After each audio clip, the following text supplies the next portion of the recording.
বন্ধুরা, আশা করছি সবাই ভালো আছেন। তো বন্ধুরা, এখন যে বিষয়টা নিয়ে কথা বলবো সেই ছবিটার নাম হলো মাই নেম ইজ সুলতান, যেটা 1993 সালে রিলিজ করেছিল। ছবিতে অভিনয় করেছিলেন সাকিব খান, সাহারা, মিশা সওদাগর সহ আরও অনেকে। তো সেই ছবিটাকে নিয়ে এখন কথা বলবো। তো তার আগে প্রত্যেকটা বন্ধুকে অনুরোধ করে রাখবো, আপনারা চ্যানেলটা নতুন হয়ে থাকলে অবশ্যই আপনারা চ্যানেলটা সাবস্ক্রাইব করে নেবেন, আর যদি ভিডিওটি ভালো লেগে থাকে লাইক কমেন্ট শেয়ার করতে ভুলবেন না। তো মাই নেম ইজ সুলতান 1993 সালে রিলিজ হয়েছিল। এই ছবির পরিচালক ছিলেন হচ্ছে FI মানিক। ছবিটার প্রযোজক হচ্ছেন বনলতা কি চিত্র। ছবিটার রচয়িতা হচ্ছেন আবদুল্লাহ জহির বাবু। ছবিটার সুরকার হচ্ছেন আলী আকরম শুভ।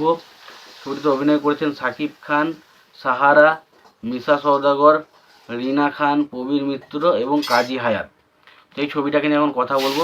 ছবির নাম হচ্ছে মাই নেম ইজ সুলতান। এই ছবিটা কেমন?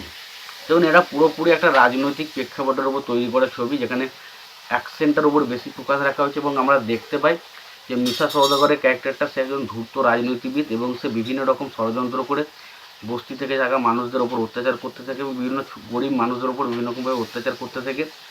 এবং সাকিব খানের ক্যারেক্টারটা, সে সেই গরিব মানুষদের হয়ে লড়তে থাকে। এবং একটা টাইমের পর দেখা যায় সাকিব খানের বাবা মাকেও কিন্তু আর কি মানে মিশা সওদাগরের ক্যারেক্টারটা সে মেরে ফেলে এবং মারার পর সাকিব খানের ক্যারেক্টারটা আরও বেশি ভয়ানক, আরও বেশি ভয়ঙ্কর হয়ে ওঠে এবং শেষ পর্যন্ত সে কীভাবে মিশা সওদাগরের বিরুদ্ধে প্রতিশোধ নেয়। এবং সাকিব খানের আমরা দুটো বা তিনটে গেট সেভাবে এতে ছবির মধ্যে দেখতে, একটাতে লম্বা চুল, একটা হালকা যেমন সাকিব খানকে আমরা দেখতে পাই সেরকম, এবং একটা জায়গায় তাগলু টাইপের দেখতে পাই। বিভিন্ন লুকে কিন্তু আমরা দেখতে পাই এবং এই ছবির সাথে কিন্তু অনেক বাংলায় রিলিজ হওয়া অনেক ছবির সাথে আমি কিন্তু মিল পেয়েছি, বাংলা বা সাউথের।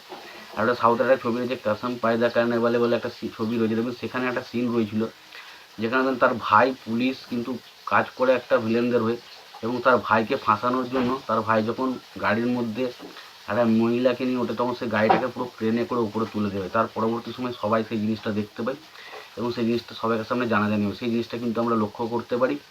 এবং সেই এছাড়া দেবে একটা সিন রয়েছে যেখানে আর কি সাকিব খানের ক্যারেক্টারটা মিশা সওদাগরকে বলছে, তোকে 1 মাস সময় দিয়েছিলাম কিন্তু এখন আর 1 মাসও নয়।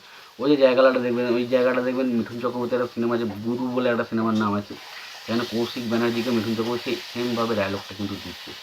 তো এরকম কিছু কিছু সিন বা কিছু কিছু পোর্শন কিন্তু বিভিন্ন ছবির থেকে কিন্তু মনে হলো ইন্সপায়ার। বাট ওভারঅলে যদি আমি কথা বলি, দেখুন সিনেমাটা কিন্তু বেশ ভালো। ছবিতে গল্পটা খুব ভালো, ছবির চিত্রনাট্যের কথা বলি বা সেগুলোও কিন্তু খুব ভালো। ছবিতে অ্যাকশন, প্রচুর পরিমাণে অ্যাকশন হয়েছে। সাকিব খান ছবিতে প্রচুর লাউড অ্যাকশন করেছে এবং দেখুন মিশা সওদাগর সেই সময় যে ছবিগুলো করতো সেখানে প্রচুর লাউড পারফরমেন্স দিত।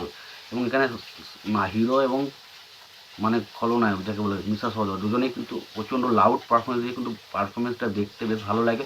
ছবির গানগুলো নিয়ে যদি বলতেন, গানগুলো কিন্তু খারাপ নয়, গানগুলো প্রত্যেকটা গানই খুব ভালো। এবার যদি আমি ছবিটা নিয়ে আলোচনা করি, দেখুন ছবিটার আমরা যদি বলি মিউজিকের কাজ করছেন হচ্ছে আলী আকরম শুভ। তো আলী আকরম শুভ কিন্তু মিউজিক কিন্তু যথেষ্ট ভালো করেছিল এবং গানগুলো কিন্তু ওভারঅল খুব ভালো, ব্যাকগ্রাউন্ড স্কোর ঠিকঠাক ছিল। তো ওভারঅল সিনেমাটা আমার কাছে কিন্তু বেশ ইন্টারেস্টিং এবং কিছু ইমোশনাল পয়েন্ট রয়েছে যেগুলো কিন্তু কিছু কিছু জায়গায় ওয়ার্ক করেছিল। তো ওভারঅল সিনেমাটা ঠিকঠাক একটা সিনেমা বলা যায়।